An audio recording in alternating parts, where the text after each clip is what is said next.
क्या है जो बहुत ही जनरली लोग कहते हैं कि लोग क्या कहेंगे। इसके पीछे हिडन है इकोनॉमिक्स का इंडियन सोशल प्रेशर, जिसके बारे में आज हम बात करने वाले हैं।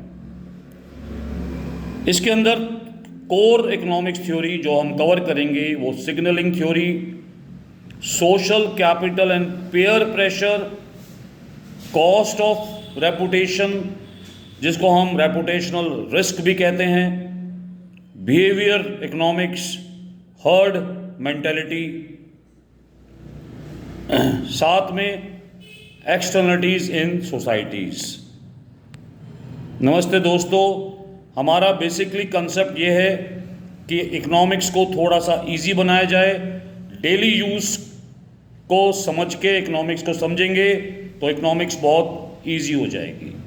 तो नमस्कार दोस्तों, आज हम लेके आए हैं एक और देसी डायलॉग जिसका एक डीप इकोनॉमिक मीनिंग है, लोग क्या कहेंगे। ये लाइन हर इंडियन घर में सुनी जाती है, चाहे वो शादी का समय हो, कपड़े पहनने की चॉइस हो, कैरियर हो, या डांस करना हो या सीखना हो। लेकिन क्या आप जानते हैं इस लाइन के पीछे छुपी हुई है इकोनॉमिक्स की एक पावरफुल थ्योरी जिसको हम signalling and social cost economics कहते हैं। तो स्टूडेंट्स, ये इसका क्या मतलब है कि लोग क्या कहेंगे, लोग क्या कहते हैं। ये लाइन पेरेंट्स, रिलेटिव्स, सोसाइटी बार बार हमको बोलती है। इसका मतलब ये नहीं है कि वो आपको पसंद नहीं करते या आपको हेट करते हैं, बट इसका मतलब ये है कि society like India, social reputation एक करेंसी की तरह होती है। अगर बेटा फेल हो गया तो लोग क्या कहेंगे, अगर लड़की मॉडलिंग करे तो इज्जत चली जाती है। यानी रेपुटेशन किसके बराबर हो गई? Economic value in your social network.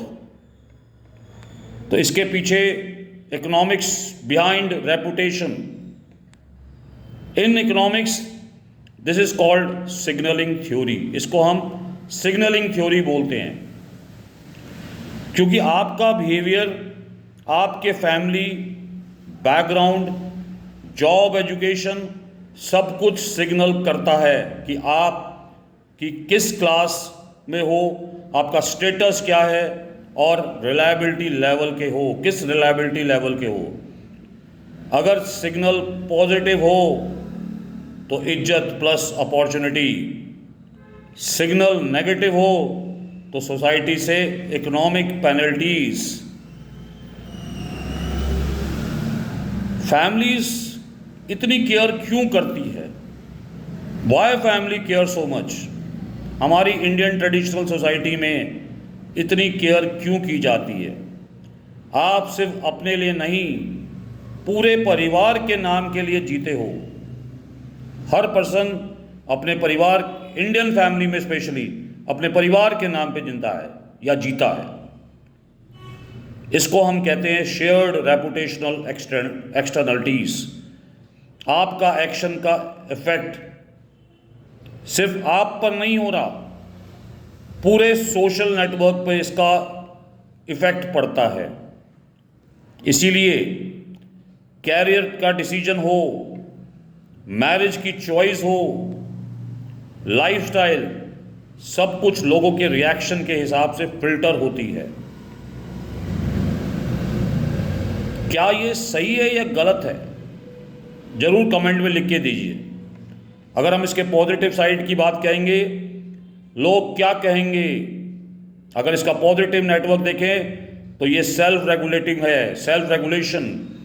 ये एक डिसिप्लिन को बताता है और हमारे कल्चरल प्रिजर्वेशन को भी बताता है। अगर हम इसके नेगेटिव साइड कि लोग क्या कहेंगे, अगर हम नेगेटिव साइड की बात करें तो ये एक मेंटल प्रेशर है, हमारी ड्रीम्स को सप्रेस करता है।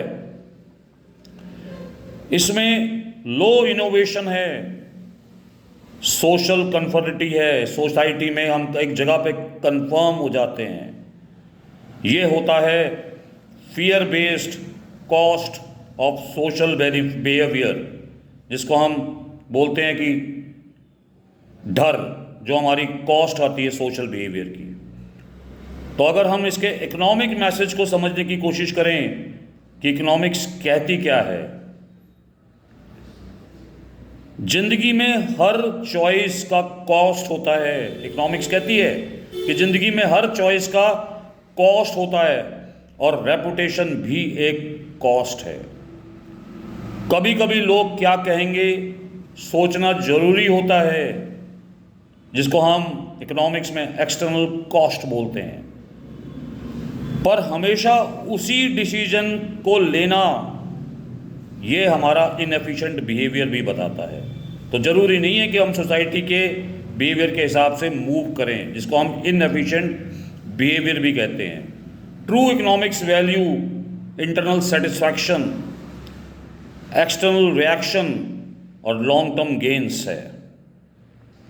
सो स्टूडेंट, अगर हम इसको कंक्लूड करें तो अगली बार जब आप कुछ अलग करें या सोसाइटी से हट के करें, तो लोग और कहें लोग क्या कहेंगे, तो उन्हें कहना इकोनॉमिक्स ये कहती है कि सबसे पहले अपनी यूटिलिटी देखो, फिर सोसाइटी का सिग्नल। सबसे पहले जो हमको यूटिलिटी मिलती है उसको देखो, फिर सोसाइटी के सिग्नल को समझो।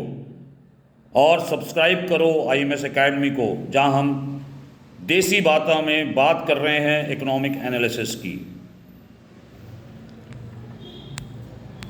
अगर आपको हमारी वीडियो पसंद आए और अगर आपको लगता है कि आपके घर में भी कोई देसी बात चलती है, तो आप हमें ज़रूर कमेंट में बताइए, जिसको हम इकोनॉमिक्स भी लैंग्वेज में डिकोड करने की कोशिश करेंगे। स्टूडेंट्स, ये आइडियाज़ आपके थ्रू ही आते हैं और आप ही हमें इसको, काफ़ी मैसेज मुझे मिलते हैं जिसको कुछ टॉपिक्स को हम डिकोड करने की कोशिश करते हैं। Thank you very much.